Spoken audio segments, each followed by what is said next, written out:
Hello there, welcome to the Saroy channel, and if you're new to the channel I'd like to just tell you that Saroy means Sasquatch are real, oh yes. So welcome to the channel, loads of love to each and every one of you. I do hope you're doing remarkably well. Love to everybody, and don't forget to get that quintessential cup of tea or coffee or whatever it is that you enjoy drinking, or something refreshing and cooling, because I've got a fabulous story for you tonight. So before we get started, don't forget to subscribe to the channel, click the notification bell and the thumbs up, and let's get started with tonight's story. Dear Sarah and all your lovely listeners, I never enjoyed driving in the dark. This evening was no exception to that golden rule. On the contrary, my fear was compounded quite dramatically, made worse by the fact that I was surrounded by acres and acres of tall, statuesque trees with full heads of vibrant green leaves that looked like emerald jewels towering up into the sky. I was on a remote, windy mountain road, without a solitary soul in sight, and unlike a tortoise happy in his own shell, I felt vulnerable, insecure, unsettled on my own. I was returning home to the city of Denton, nestled in the heart of a very beguiling valley in central Pennsylvania, on the banks of the Susquehanna River, where I lived with a couple of other nurses in a semi-detached home in one of the closely grouped neighbourhoods there. The city spanned over 25 square miles, encompassing the rural areas around it, where there were long, windy roads that snaked out in every direction from the city into the heart of the countryside, which was always densely forested. I found it embarrassing telling people that I was scared of the dark, intimidated by nighttime driving. It made me feel silly, childish, self-conscious, foolish, feeble even. The fear of the dark had plagued me my entire life, since I was a tiny little girl. I would go to sleep at night with a nightlight on in the passage, a childish habit that I'd never grown out of. I always imagined that there were monsters hiding under my bed, or unseen invisible eyes glowing at me fiercely in the dark shadows with nefarious intent. Indeed, I was so petrified of getting out of bed that I made sure never to drink anything before I retired. I didn't want to be traipsing to the loo at the dead of night. God only knows what spectral predators were lurking down the passageway, ready to pounce on me unawares. Even my fiancé Fraser was oblivious to my nocturnal fears, as this was a secret shame that I had buried away like a squirrel with its stash of acorns, very afraid for anyone to find out my Achilles heel.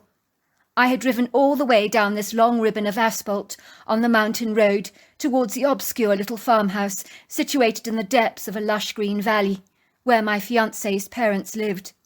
It was the first time that I was to meet them. My fiancé Fraser had assured me that things would go swimmingly.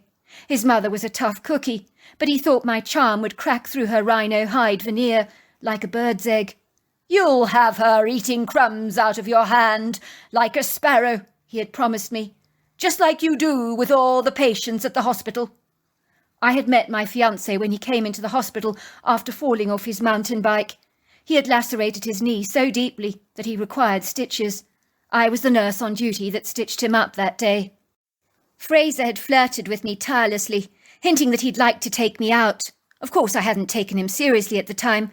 I thought he was just turning up the charm, like the control on a radio, as so many men do that when nurses are fussing around them. A day or so later, by chance, I happened to bump into him at the coffee shop. I asked him how his knee was coming along. He told me he'd tell me all about it over a drink. I told him that if I had a drink with all my patients, I would not have time to perform my job. He persuaded me that a drink with him would be worth my while. I wasn't sure, but given I had some spare time on my hands, I thought I'd humour him, with just one drink, that was.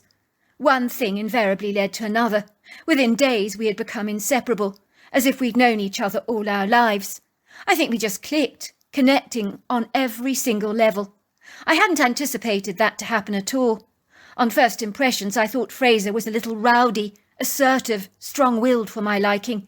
It turned out he was nothing of the kind. I think that even though our interests were very different, we had the same value system. That is significant in a relationship, I believe. Ours had been a whirlwind romance. He had popped the question. I had said yes without even batting an eyelid. One thing they don't tell you about marriage is that if you don't get on with your in-laws, there is the strong potential for huge contentious issues to arise in your relationship. Working in a hospital, I'd seen that for myself all too clearly. I'd encountered all manner of fractured, fragmented relationships with ex-husbands and their wives, angry, confrontational, quarrelsome in-laws, disenfranchised, pugnacious grandparents, antagonistic, bellicose boyfriends. You name it, I'd seen it all. I just hadn't expected things to turn out so atrociously with my potential belligerent mother-in-law to be. I rarely thought things would go so seamlessly, but they couldn't have gone more awry if I'd asked them to.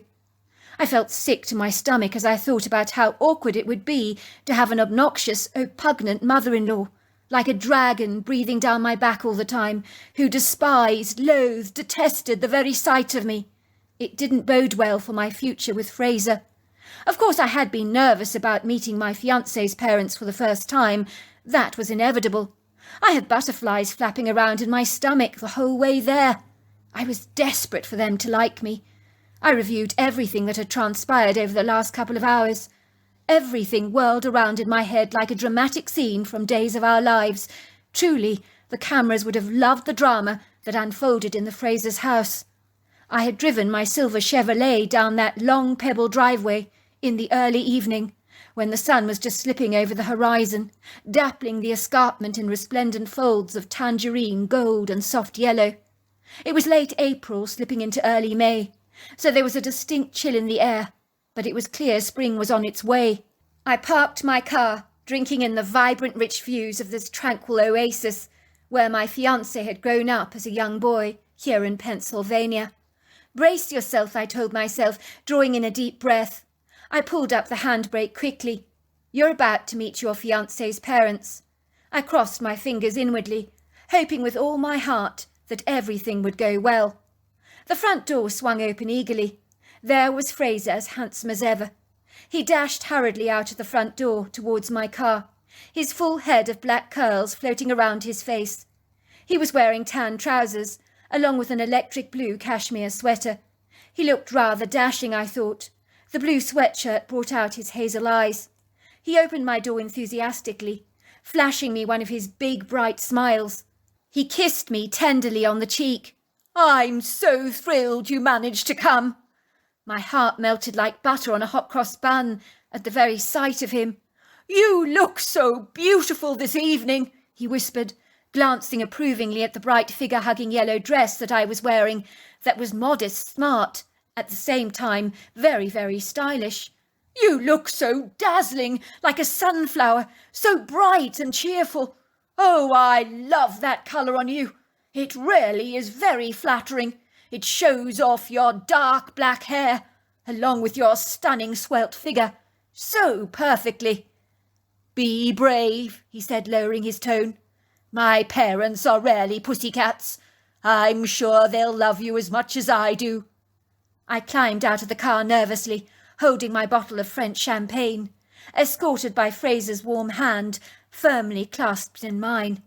He gave it a tight, encouraging squeeze, leading me proudly through the dark passageway to a lighted living area, where his parents were seated around the marble fireplace, enjoying the warmth of a cosy, crackling fire that spitted, crackled, and smouldered away happily in the hearth.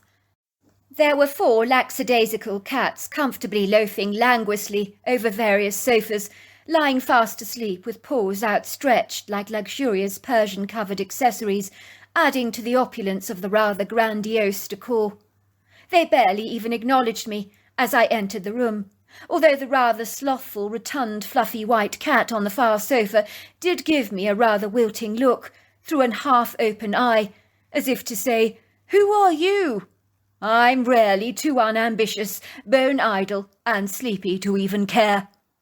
It was a very stylish-looking room, swathed in greens, pinks, and golds, along with interesting pieces of contemporary artwork on the walls, along with a square oak coffee table covered with picture books of artists' photographs. I noticed his father was smoking an aromatic cigar, while clouds of the pungent smoke infused the air. He looked up at me, his brown eyes twinkled approvingly. "Who have we got here?" he said, glancing up at me warmly. "This is Jennifer, Dad, my fiancée, my soon-to-be wife," he said proudly. "The girl can speak for herself, can she not?" said Fraser's father, moving towards me, giving me a warm, generous open hug.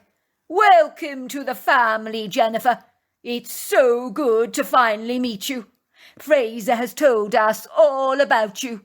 He most certainly has done extremely well for himself, I can see. You're quite the stunner. He's a very lucky man indeed." "Oh, that's very kind of you to say," I said. "No truer word was ever spoken, my dear." I liked Fraser's father instantly. He enveloped me with his bountiful, warm, friendly energy. But it was not so sunny or rosy on the other end of the room, where the full, ample figure of his mother was sitting, with one leg crossed over the other, in what seemed like an aggressive, defensive, somewhat hostile stance. Her white hair stood up on edge, as if she'd been subject to static electricity. She was wearing denim jeans, along with a pink sweatshirt. Her thin skin was weathered by the sun, dappled heavily with freckles and liver spots. Her chocolate-brown eyes rolled back in her sockets. She looked disgruntled, cantankerous, bad-tempered like a walrus. Her welcome was as stormy as dark thunderclouds gathering across a bright blue sky. Friendly she most certainly was not. "Who have we here?" she said, looking at me disapprovingly, rising questioning eyebrows above her eyes, as if she couldn't fathom who I was, when she'd been well informed by Fraser that I was coming. She knew I was his fiancé. "Oh, this is Jennifer, is it?"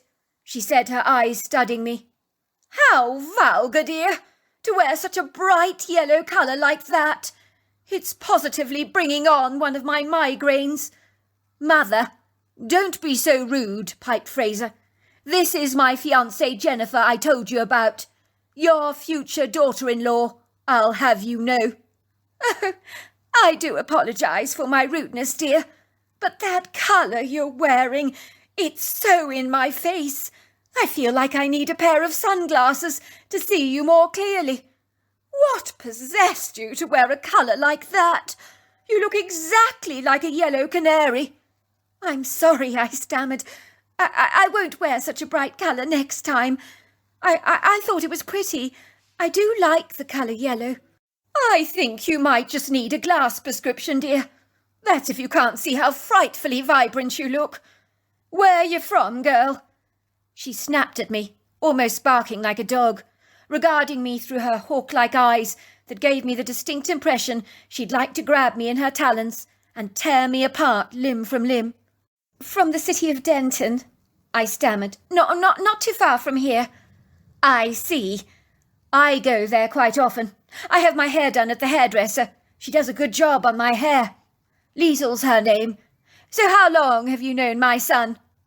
"We've only known each other for about 6 months." "6 months? You want to marry my son after such a short time? That's ridiculous. You barely know him at all." "Mother, don't be so mean," said Fraser, grabbing my hand. "I love Jennifer, Mum. I've not felt this way about anyone else before. I want to spend the rest of my life with her. It really would be nice if you could be happy for us." 6 months, son? I've taken books out from the library longer than that. You mark my words, not all of those books have had happy endings either. You should never be so hasty to get married. Very big mistake." "Rosemary," snapped Fraser's father. "Now that's enough. I apologise, Jennifer, for my wife's abrupt rudeness. I think she's finding the idea of losing her son to another woman really rather daunting. You must please forgive her." "Oh, you do talk nonsense, Charles Walker. Why would I be jealous of a woman who looks like a bumblebee that wants to pollinate all the plants? Please, I've got better things to do with my life than indulge myself in petty jealousies. I happen to be looking out for our son's interests. You would do well to do the same, instead of sitting there, Charles dear, like a lumbering oaf, without a care in the world, smoking your cigar. I doubt you'd give a damn if Fraser married a pigeon." "Now, dear, don't be so nasty. That was highly uncalled for. Of course I care about who Fraser marries. I happen to think he's chosen a very beautiful bride to be with Jennifer here. It might be nice if you welcomed her to the family." "Why should I do that?" said Fraser's mother, giving me a nasty glare. "I'd happily put her in a canary cage, toss her some seeds if I had one. I'm going now to prepare dinner." "I apologise for my crotchety wife's behaviour," said Fraser's father, flushing a bright crimson colour. He handed me a glass of white wine. "She's proprietal, overprotective towards Fraser, I'm afraid. I think the idea of letting him go to another woman is something she's finding difficult to handle. Before you came along this evening, she was determined to dislike you. It's nothing personal. My wife clearly sees you as a rival, someone who's competing for Fraser's affections. In her eyes, no one is good enough for Fraser. Not even the Queen of England would satisfy her." Fraser groaned. "Oh." He put his arms around me. "Dad, I had no idea Mum would be so uncordial towards Jennifer. She's been downright rude. I feel positively embarrassed. I think I'll go and have words with her. She cannot treat my future wife with such discourtesy and contempt. I won't stand for that. Good luck, son. You're going to need it. You know what your mother's like when she gets her knickers all in a twist. You probably would do well to give her a wide girth. If I were you, I would do that. Leave her on her own when she's in one of her truculent moods, I mean." I could hear Fraser, along with his mother, arguing in the kitchen. It would seem their conversation could be heard in the living area. I wanted to squirm, I was so embarrassed, while Fraser's father looked very uncomfortable, shifting awkwardly in his upholstered chair, reassuring me that he was absolutely certain his wife would eventually come round to her senses sooner or later, even if it meant he'd have some sharp words with her himself. "I love my wife, Jennifer. Don't get me wrong, I really do. More than anything in the world. But she can be as obnoxious as a stingray when she gets jealous. That stinger of hers, it's lethal, toxic. You don't want to be on the receiving end of her wrath. Believe me, I know. I've experienced it myself. I should know. I think you brought out the green-eyed monster in her tonight, stepping into the house in your dazzling yellow dress, overshadowing her in her scruffy jeans. It's only turned up the heat of her indignation and resentment towards you." "But I love her, Mother," I could hear Fraser's voice protesting. "Look at her, sweetheart. She's not your type. You can see that a mile off. Since when have you ever known my type, Mother? I recall that you've never liked any of my girlfriends, but the way you treated Jennifer is abysmal. You should be ashamed of yourself. You've made her feel so unwelcome. She's your future daughter-in-law, for goodness sake. Try, Mum, try to be halfway civil to her. Please, I beg you." "Sweetheart, I'm looking out for your interests. You've only known this obscure, ambiguous young girl for 6 months, for goodness sake. You hardly know her. You can't be sure if she's the girl for you, the girl you want to spend the rest of your life with. I'm looking out for you, son. It's a mother's prerogative. That's what we do. You don't have the right to be so blatantly rude to my fiancée, Mum. Jennifer's such a lovely girl. Whatever you say, whether I have your support or not. Me and Jennifer, we're a team." "Son, you're not thinking straight. You really aren't. This is your whole life we're talking about. I only have to take one look at her to know she's not right for you. That yellow dress, my word, it's enough to make a sailor blush." "Look, Mother, I know you mean well. In your own way, you do. But keep your butt out of my business. Whether you like it or not, me and Jennifer are getting married. Sorry if it upsets your plans. Sorry. I know what this is all about. You want me to be a mummy's boy, don't you? Tied to your apron strings for the rest of my life, with you as the only woman in my life. That's what you want, isn't it? You don't care a jot about your own son's happiness. You only care about yourself, what you stand to lose when I leave home for good. It's ridiculous. You're ridiculous." At this, I got up and walked into the kitchen. I had about as much as I could take. The nauseating taste of bile now rising up at the back of my throat, its bitter taste as repugnant and bitter as my mother-in-law to be.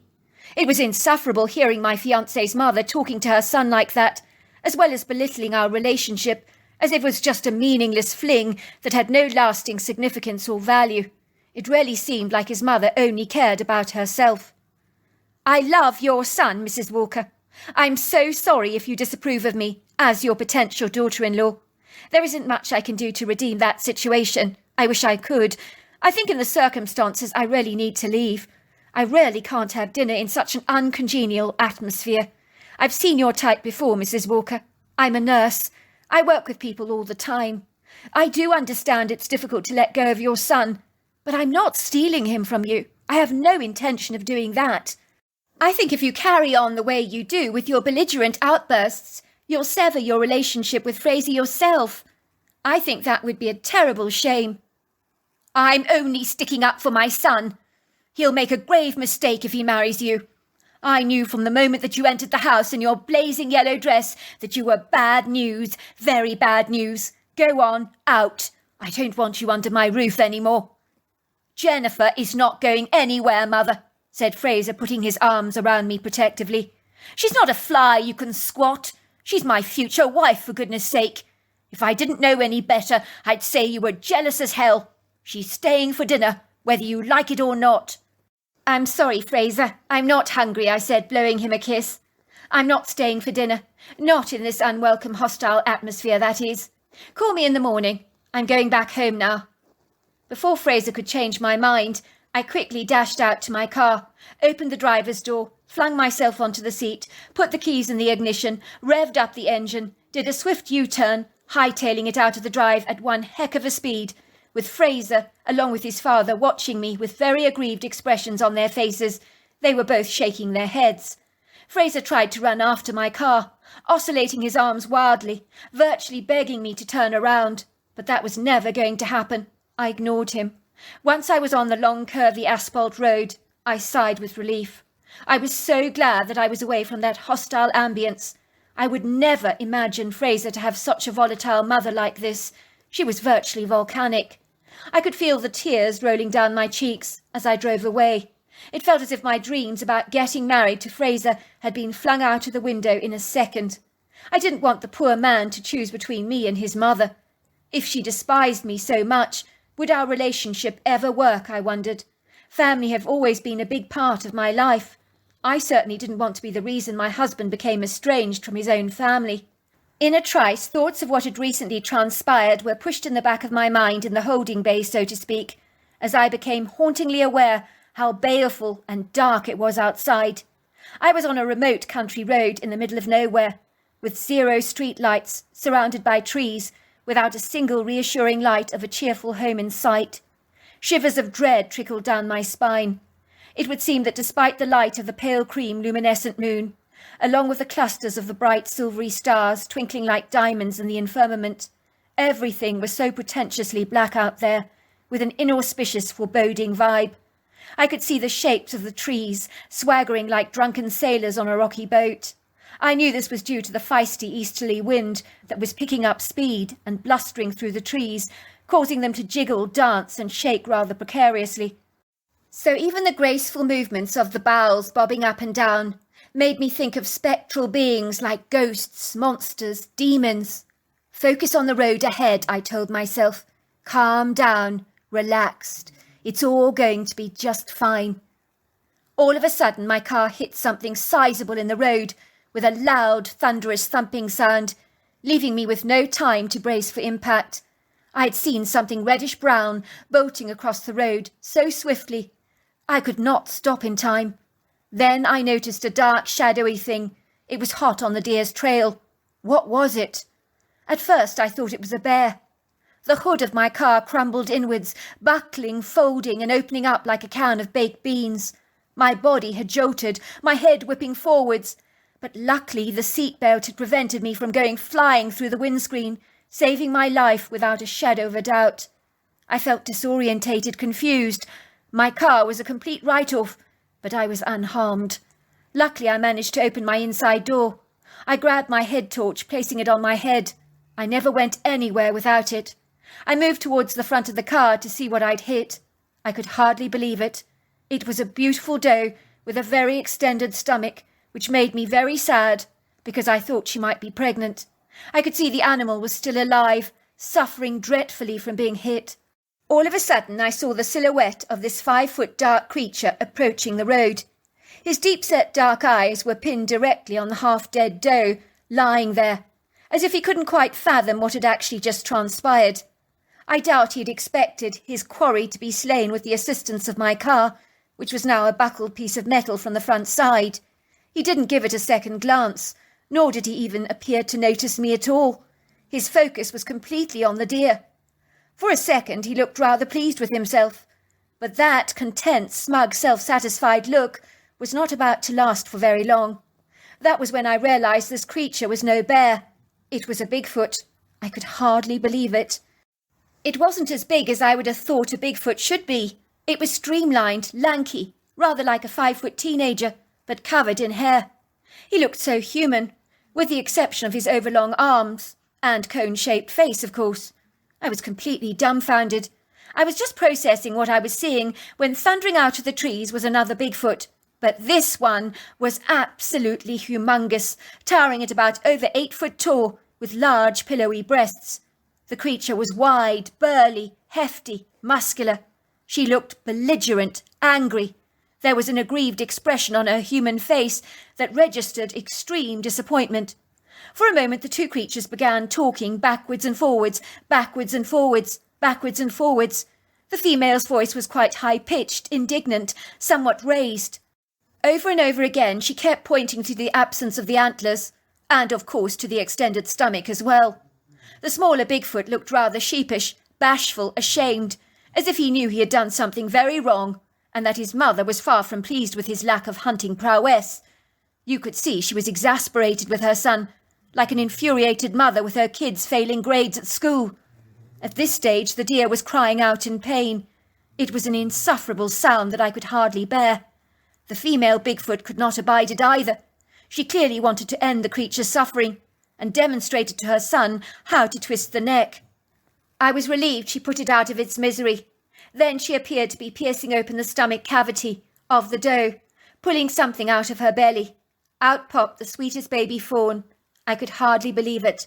I gasped so loudly in astonishment that it was so audible that the female Bigfoot looked up in my direction. She seemed startled to see me standing there, but she did not display any aggression whatsoever. She didn't seem remotely uncomfortable or frazed by my presence, almost as if she'd been around humans before. I wasn't afraid, not for a moment. She had such a serene motherly energy that I've seen among some of the older nursing staff at the hospital, but even more so. She was so gentle with the fawn, stroking it tenderly, in a loving, reassuring manner, like a creature that cares passionately about the welfare of other animals. She walked towards me, placing the fawn in my arms, indicating that the little thing needed feeding. Was I up to looking after it? I think my thrilled gasp had made her believe I wanted the fawn for myself. She pointed to her breast and to the fawn, as if to say, "Do you know how to look after the little mite?" I nodded, thinking to myself that I would take it to the wildlife rescue. They knew exactly how to look after orphan deer there. It was the least I could do, since I was responsible for killing the mother doe. It was a given that many deers are unfortunately run over down mountain roads here in Pennsylvania all the time. Who knows, some of them might be being chased by Bigfoots. I watched as the sun picked up the dead female doe. I knew what they would be eating for dinner that night. I watched in awe as they glided away into the heart of the woods. Her movements were so graceful, so agile, almost ballerinig. The female looked over her shoulders at me, nodded as if to say goodbye. I raised my arm to wave at her. She copied me and did exactly the same. Then she was gone from my sight. I looked at my mangled, wrecked car, wondering what on earth I was to do. I was about to retrieve my cell phone from the car, feeling suddenly quite daunted by the dark, ominous shadows that I could see darting everywhere. Then I saw him. It was Fraser. I've never been so relieved in all my life. He stopped his car in the middle of the road, directly behind my wreck, his face a picture of horror, especially because he'd seen the mangled heap of metal gracing the middle of the road. He ran swiftly towards me, stopping short in his tracks when he saw the baby fawn in my arms that was trying desperately to nuzzle me for milk. "You all right? What the heck happened here?" I ran over a mother deer. "This is its fawn. In the middle of the road," I said. "It happened so quickly for me, too quickly for me to stop." Luckily I was wearing a safety belt, or I doubt you'd be talking to me now. Are you all right? I'm so glad that despite everything that happened tonight, you saw sense to put on your safety belt. Good girl. I tried to phone you on your cell, but there wasn't an answer. I was worried you'd never talk to me again after that debacle tonight. As if! Your mother might be the mother-in-law from hell, but I'm not about to give up on you without a fight, that's for sure. Good. That's what I like to hear. I was actually driving to town to see you. I never envisaged I'd find you in the road like this, with your vehicle all crashed up. I was getting rather spooked. I never told you this, but I am quite frightened of the dark. Well, it's a good job I'm here then. Get into the car. I'll call out the tow truck services to retrieve your car. When we get home, you don't know this, but my monstrous mother just happens to be brilliant at nursing little fawns, so she'll be over the moon to have this thing to nurse back to health. Despite everything, she has a good heart on her. I know that's hard to see. By the way, she is sorry she laid into you tonight. She admitted to me that seeing you made her feel rather terrified she was about to lose me. I told her that you were my first choice, so if she pushes you away, she'll have an estranged son on her hands. She wanted me to go after you, to bring you back, to apologise. She said she never meant to hurt you. By the way, she thinks you look pretty hot in your yellow dress. You made her feel like an ugly duckling. You're kidding? She actually apologised to you about her behaviour tonight? I was astonished. I could hardly believe it. Has she had a personality transplant by some chance? Something like that. To cut a long story short, my fiancé is now very happily my husband. His mother is now one of my dearest friends. I know that sounds hard to believe. She does indeed have a kind heart. As for the fawn, my husband's mother raised her until she was rehabilitated into the wild. But she always goes back to see Rosemary from time to time, because the deer she nurses tend to have a habit of always returning. They regard her as their mother. As for stumbling across a Bigfoot by chance, I still have to pinch myself and say, did that really happen? But I assure you it did. I consider myself remarkably privileged to have such a benign, benevolent encounter with a gentle, hairy giant who was teaching her son how to hunt. When she discovered I was there, she reacted to me so kindly. I know lots of people have negative and bad experiences with Bigfoot, but take it from me, they are not all cast from the same mould. That was one night when I was so caught up in the moment, I almost forgot to fear the dark. So there you are. That's my story. Wow, thank you for that fantastic story, Jennifer. Until next time, goodbye and good night.